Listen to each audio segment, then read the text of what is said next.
What if you could start a movement to change the built environment? How would you help the architectural community come up with new ways to build a better world where people come together to live, work, and play in elegant buildings made of cutting-edge, sustainable materials? Stop dreaming. That opportunity is real, and is at the American Institute of Steel Construction. They're looking for creative architects to reimagine the way our profession approaches structural steel by developing a program to help us harness structural steel innovation today and tomorrow. Learn more at aisc.org/architecture. That's aisc.org/architecture.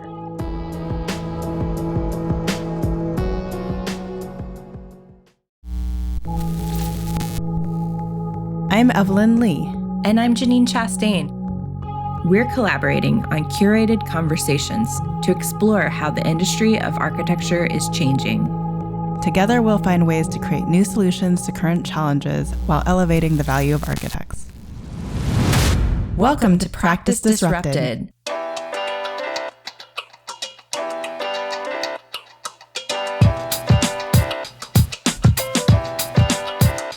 Hello, listeners. Hello, Je'Nen. Hi, Evelyn. Hi, Disruptors.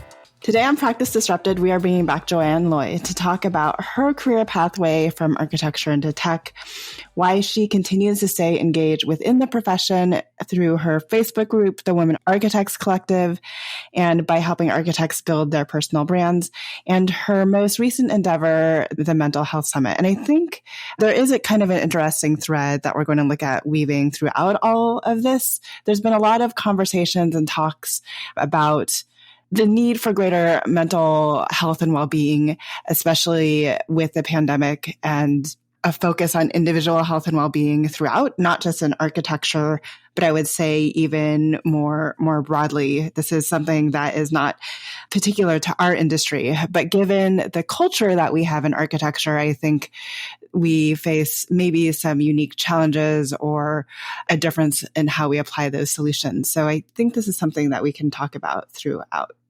Yeah, we had an episode last year that was focused on mental health, and there was like a core group of people out of the AI that have been trying to figure out how to tackle this issue. A lot of firms are also trying to tackle this issue.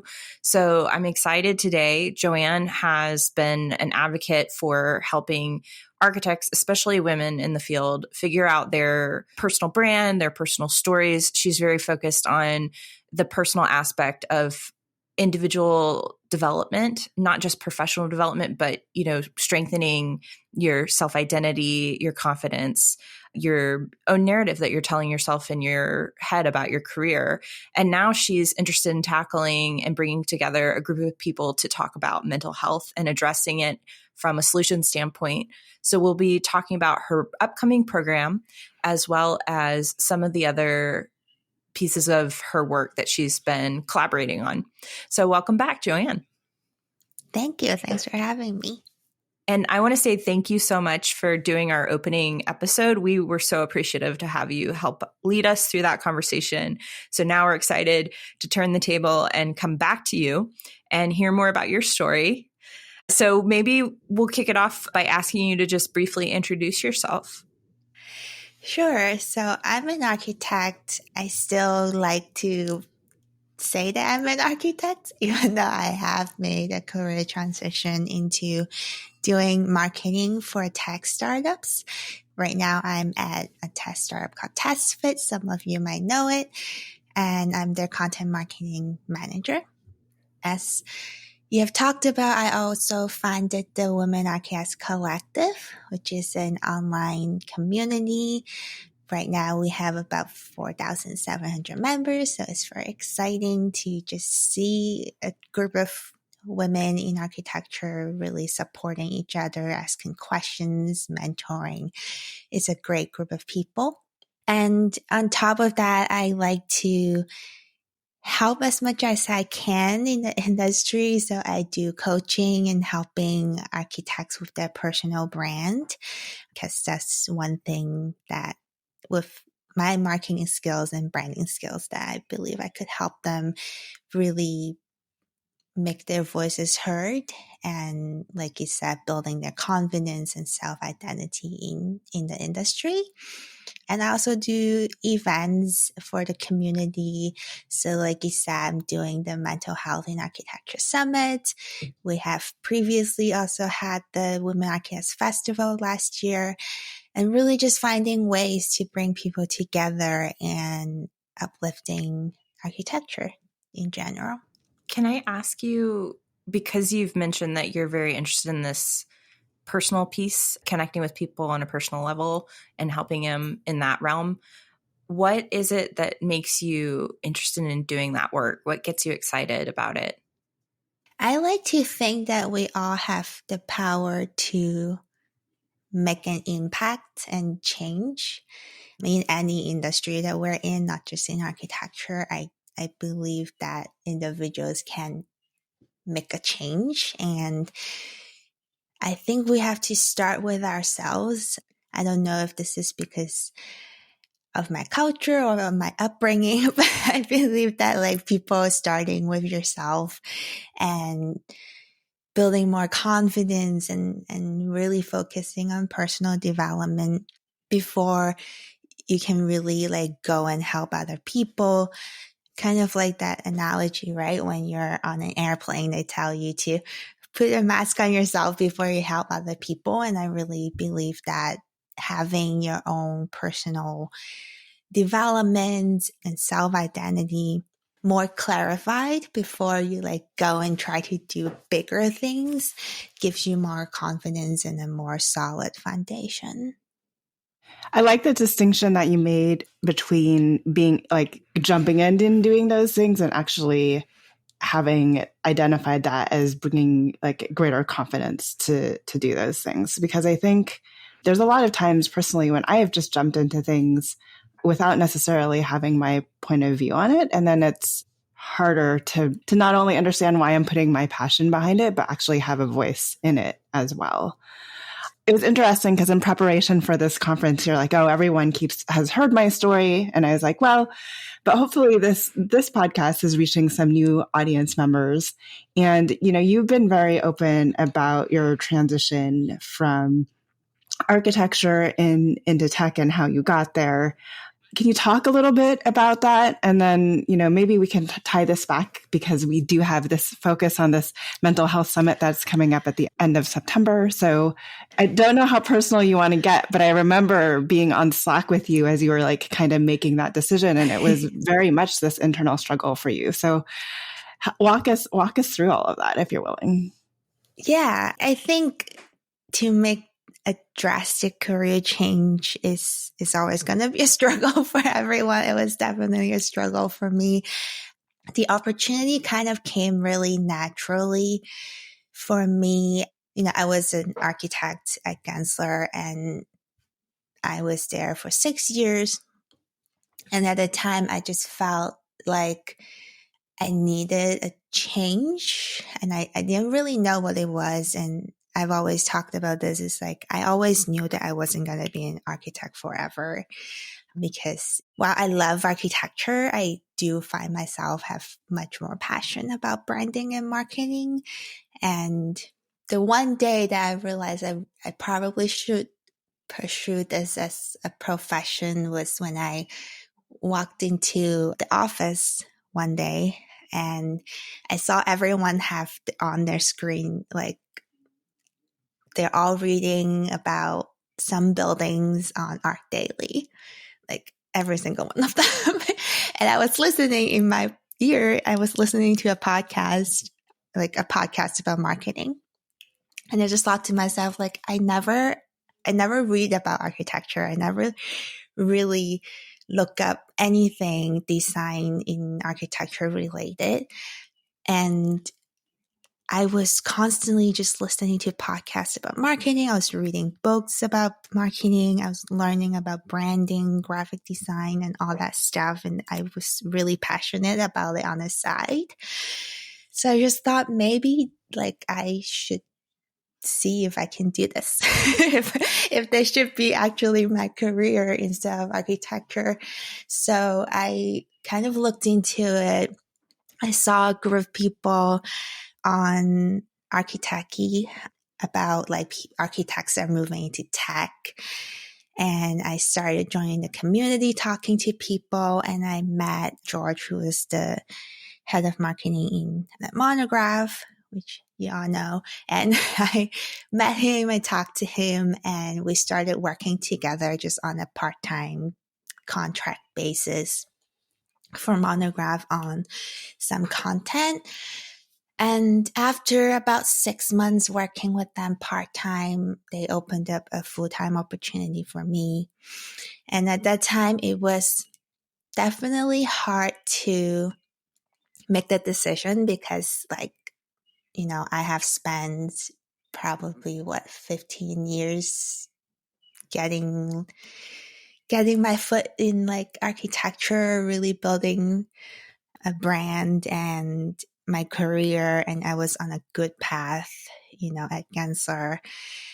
So, and even when I told my boss that I was leaving, he was like, why would you leave at this time when you're like getting promoted? You're like on a great path in your career to become like the star. So it was definitely difficult, but I just find myself so much more passionate about marketing. And I also think, tying it back to mental health, is like I needed a break from like just overworking and spending hours commuting and doing like really stressful, complicated projects. And I just needed a break from that. That was a really big moment when you made that transition. I remember it. That was when you kind of were communicating about that experience. And I know personally, Evelyn was an ally and someone you were talking to figure out how and when and trying to decide if you wanted to take that leap. But it's landed you in your current role where you've been able to work now at TestFit and continue to grow your skills in this marketing capacity. What do you think you've learned after now you've had a couple years under your belt of doing marketing and seeing what that career path is like? What do you think you've learned? I still feel like to this day that I'm so new to marketing that I don't know what I'm doing, but I want to believe that I know what I'm doing, but I'm definitely learning a lot in terms of like, in particular, marketing a SaaS product, like a software product, marketing to B2B company. I learned so much marketing to architects. I know everything that, like every pain points the architect could ever have. And really it comes down to, I think, like the story behind what you're doing and the product market fit of your product, especially in a tech startup software world.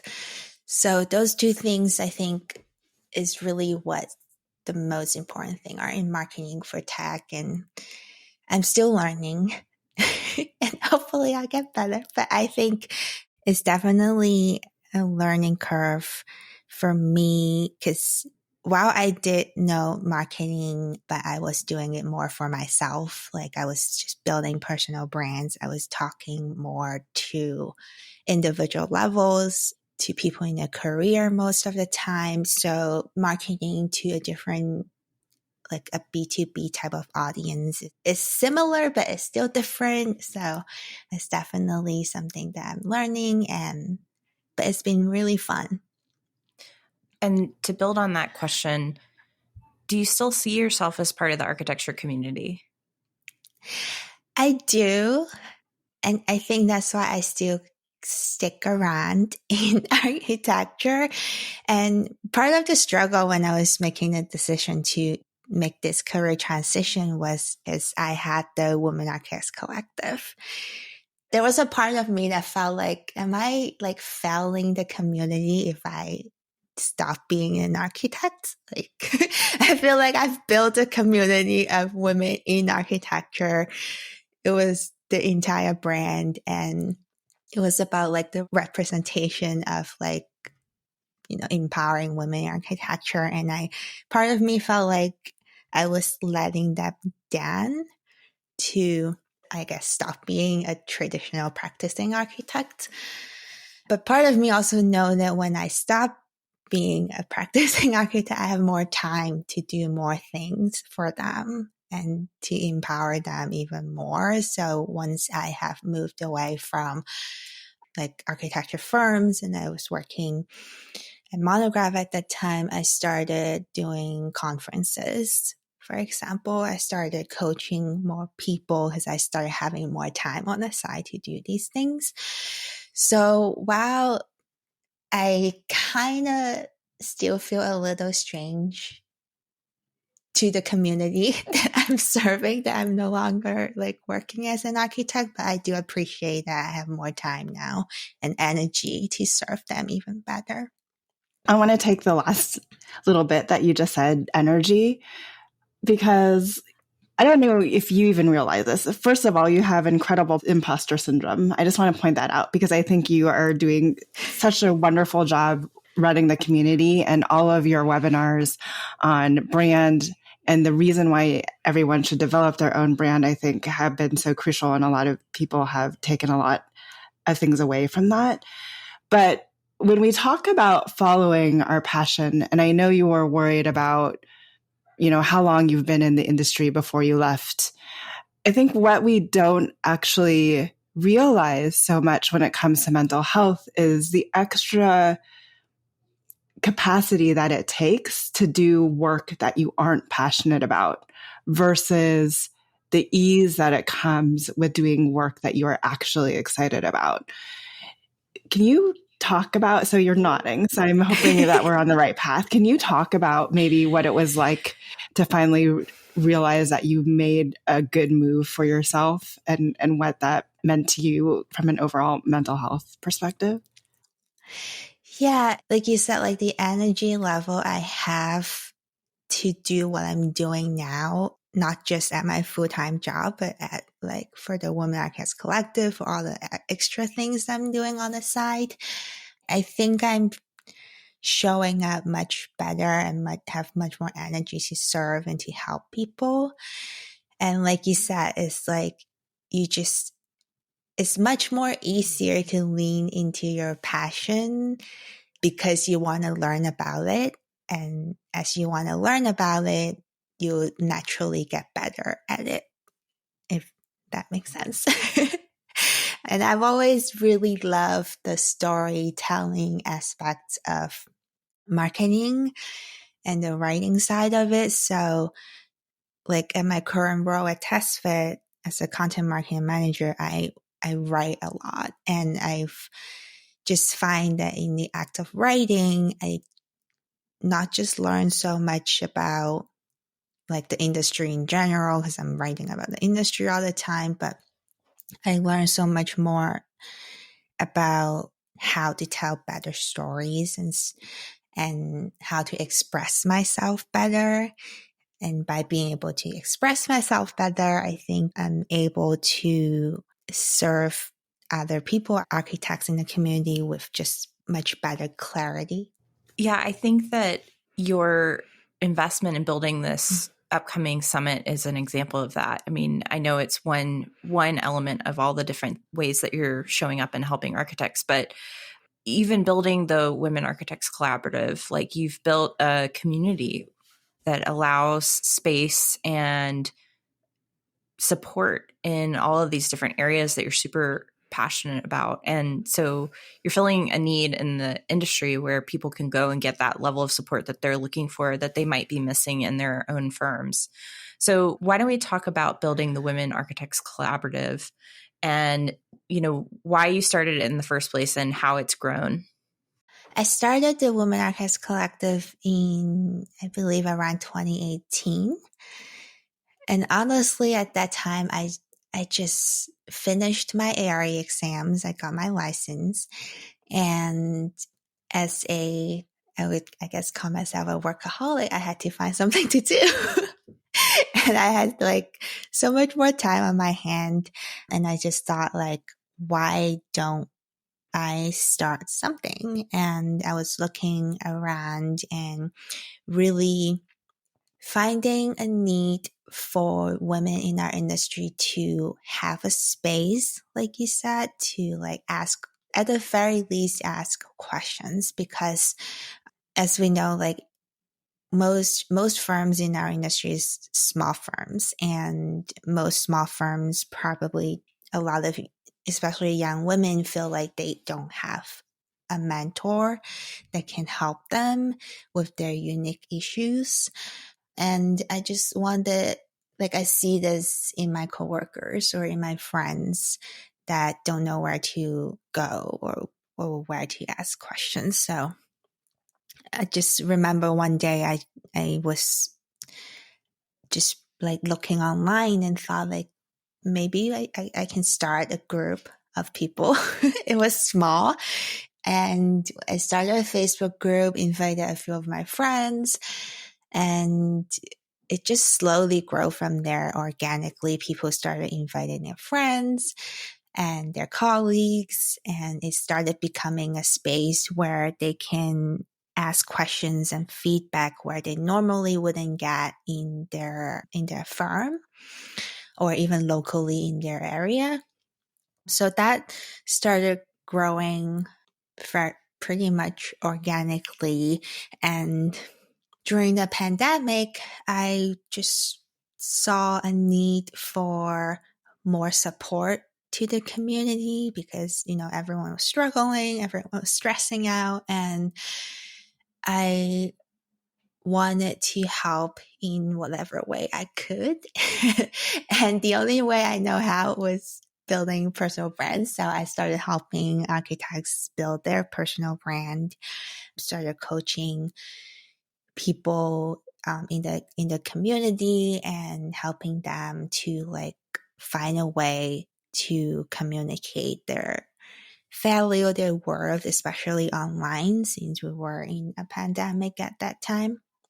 And it's just slowly grow from there. Then I started doing the conferences and just finding different way to help the collective. So we will be sure to put all of these links to everything that we're talking in the show notes of the podcast if anyone wants to find out how to join the community. So I want to talk a little bit about this entrepreneurial spirit that you have too, and a little bit about work-life balance, I think, in and around it all. So you do the Women Architects Collective, you do coaching, you are working in marketing at TestFit, and you're also doing this matcha shop that most people don't know about.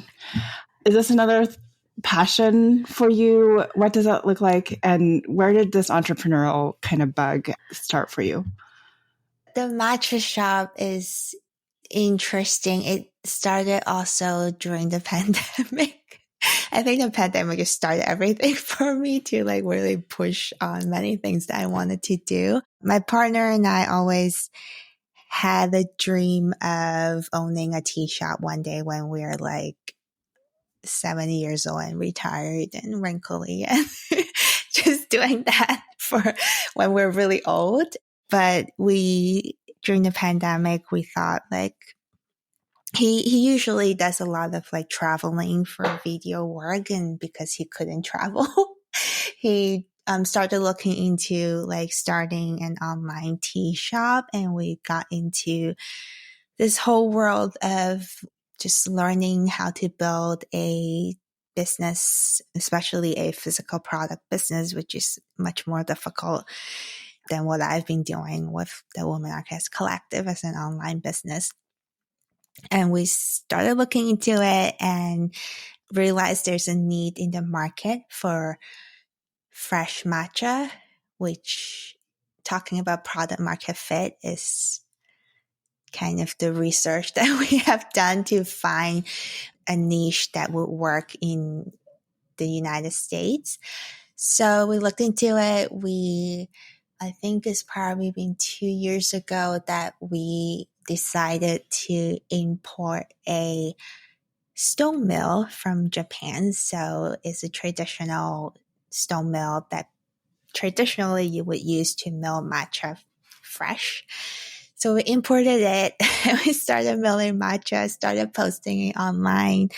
using our marketing skills and his video photography skills to try to grow a business online. So that started, and it's still growing, and hopefully we will continue to grow into a bigger business. But it's something that, again, we're both very passionate about.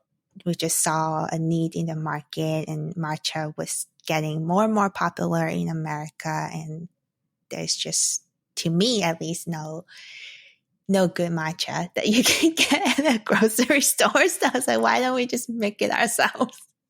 So back to the mental health summit. I think another thing that we should link down here is actually a survey that you ran your last year at Monograph during the pandemic, which was talking about burnout.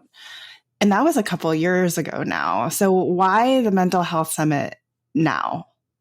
Yeah, that was, I think, in 2021 that I did the survey, and we find that 97% of architects said they were experiencing burnout. And that really kind of not opened my mind, because everyone knows architects is burnout. But that kind of solidified the problem, and reading the responses from people and writing the report and putting out there, for me, was astonishing. And I wanted to find a way to help. And I didn't know how, because I can speak from my own personal experience. I can speak from just, what I've been through, what I see my friends been through, but I'm not an expert in mental health or burnout or certified in any way to help.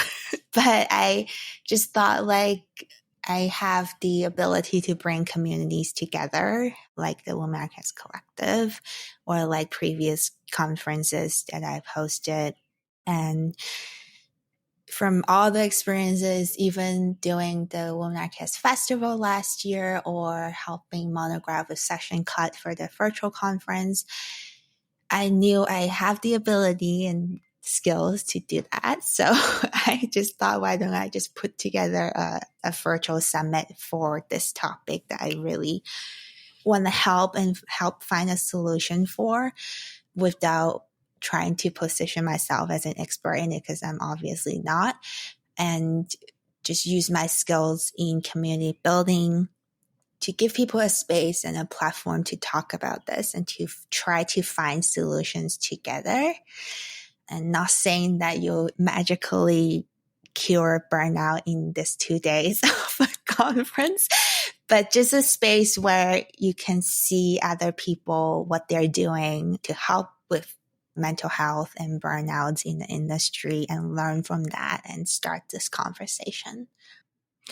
So first off, maybe we should tell our audience what the date is again and where they can go sign up. But I also want to hear about, how did you decide on what some of the different speaking sessions would be? I think they're thematic around problems and solutions, and the idea that you probably handpicked a bunch of people that you felt like could actually tackle and address some of the conversations. So tell us about the process of figuring out what those topics would be, what you're trying to solve, and who are some of these speakers that you've handpicked? Yes, so the Mental Health in Architecture Summit is on September 23rd and 24th, and you can sign up on mentalhealthsummit.co. So we started with a survey with our audience, because I always like to know what they think. So I started a survey and asking them what kind of topics you would like to see, what help do you need with in this mental health space.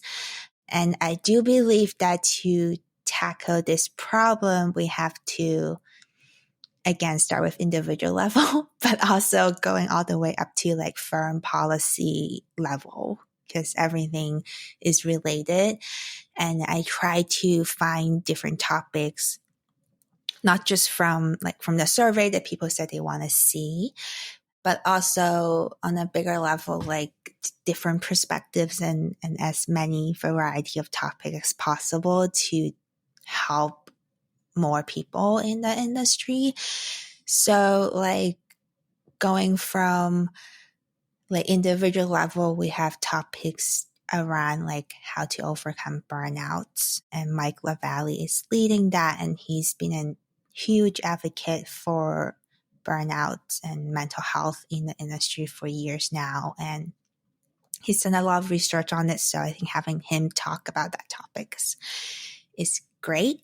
We have topics like people pleasing, like if you are a people pleaser and you need help unpleasing your tendency to please people. We have a topic on that, and is by a psychologist called Casey Onder, and she has a PhD in this topic. So she will be great in just talking about the psychology behind people pleasing and how you can still collaborate with people without, giving up your mental health. We have topics around basically anything that can help. So like we have a section about just writing, journaling, and how that helps clarify your inner thoughts and how that can help. So Kayla is leading that because she's an advocate for journaling and writing. She loves that, and she'll be talking about the power of writing basically. And then we have more, I would say, a collective topics around balancing as firm owners. So we have a panel of architecture firm owners at different levels. Some of them just starting, some of them maybe a couple years in, some of them are even more years into building a firm and talking about their experiencing how to balance their work life as a firm owner, which might be more relevant to your audience. And then we have another panel around parenthood in architecture, because I just feel like you can't talk about mental health without talking about being a parent. It's obviously very difficult for a lot of people. And the most excited, I would say, for me is from Leah Bea, who will be our keynote on day 2. And she is going to be talking about how her practice, and I'm sure she has been on your podcast, I think. She'll be talking about how her practice, how she has really built a firm that promotes balance and mental health, and all the policies that she has put into place to build a firm culture that she would want to work in. So that one I'm very excited about, because I think to really get to where we want to be in terms of like getting rid of burnout and having better work-life balance, we have to start at the firm level to have better policy to help people have more boundaries in their work. Yeah, Leah will be great. She's been on the podcast twice, and actually all 3 of them are going to come on and talk about the firm and building a feminist practice. But I also am really excited about Mike. I've been following his work too. And basically he's been very transparent about his experience with burnout, trying to become a really strong architect, and how too much emphasis on that can actually lead to burnout. I was just looking at one of his sketches the other day that he posted on social media, which was really fantastic. So that'll be good. And then Jennifer Matthews and Ben Kasdan, they're going to be on your parenthood panel. Yeah. Both of them are really good friends of the show and have been on. And I like that you took the approach about parents. We've definitely had a lot about mothers. We haven't really been good about being equitable in terms of talking about parents and the experience for fathers as well as mothers. We've kind of leaned more towards the mother piece, because I think it's such a specific experience that mothers go through. But I think it'll be really awesome that you're also talking about it from fathers as well. And probably there's a lot more in that conversation to unpack. But anyway, I think that the fact that you're addressing it is great. People talked about mental health during the pandemic and tried to find solutions and try to figure out how do we support people's mental health during this really difficult time. But I still feel like people are trying to figure out what does that mean and how do you do it well and how do you actually support people with conversations on mental health, because it can be very personal. So I know that there are going to be solutions that come out of this, but like, what do you hope will be solutions that participants might walk away with? I hope they find actual, real, actionable strategies that they can do just from all the different workshops and topics.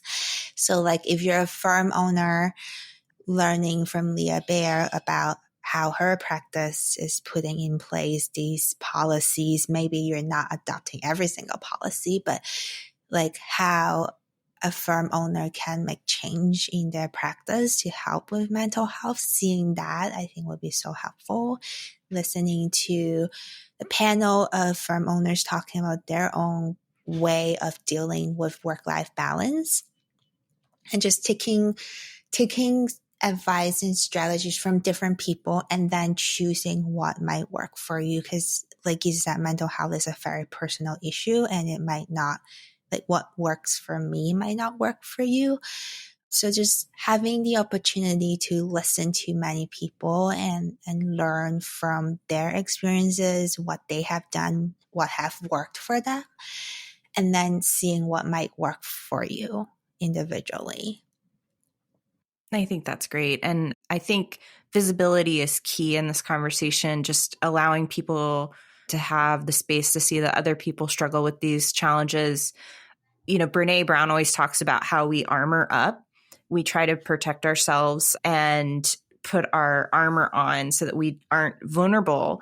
And I think that a shift in practice is really being more comfortable with vulnerability and opening up to people to tell our stories. And certainly I would say that in every firm I've ever worked with, people seem stressed out at all levels. It's not just like you experiencing it. And long-term stress over time leads to burnout. And I know some people argue if burnout's even real, but I can assure you that there are diminishing returns on your mental health in terms of your ability to manage stress. Make good choices and make effective decisions from a leadership standpoint. So I think you're right. I think there's how you address this at the individual level, how you seek community around your mental health, how you place different mechanisms that will help you. And there's also a responsibility at the firm level from firm owners and leaders to set policies in place in their organization that help support the mental health of their employees, which is something that I'm very passionate about. So I'm really excited about it. I'm glad you've tackled this as an initiative, and I will be looking forward to participating.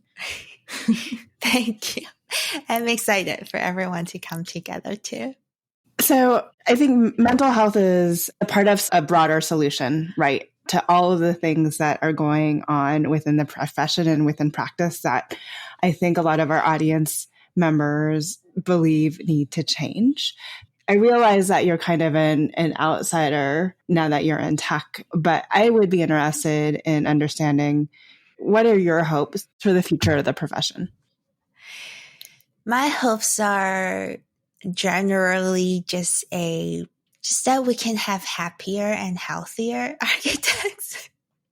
In general, I feel like if you ask any architects now, and it's probably been like this forever, is everyone we've talked about before, like everyone seems so stressed. And at least for me, like I was so unhealthy and I was constantly getting sick and not taking care of my own health. And I just want a profession where while we're building great buildings and design for other people, that we take care of ourselves and we can be happier and just a healthier individual in general. And I mean, the mental health summit for me is a way to try to help with that, but also there's so many different ways that everyone can help in this goal. But I just think that we need that to happen quickly because we don't want to lose any more architects in our industry, and we need architects. So I think having a healthier industry in general would would definitely help with that. Man, I wholeheartedly agree. I think that you're spot on. Especially as someone who, I guess, quote unquote, left the industry. I don't want to see more architects leave the industry. And I hope that the future of architecture can just support that. Hi, Disruptors! If you like the content from today's show, you can find all of our past episodes over on practiceofarchitecture.com/podcast. Be a part of the conversation by joining us, our speakers, and others in the community at practiceofarchitecture.com/community. Our social media handle is Practice of Arch. That's Practice of ARCH. We'd love to hear from you, so feel free to drop us a DM and say hello. Thank you for joining us on Practice Disrupted, a podcast by the Practice of Architecture. Tune in next week for a new conversation on change in the profession.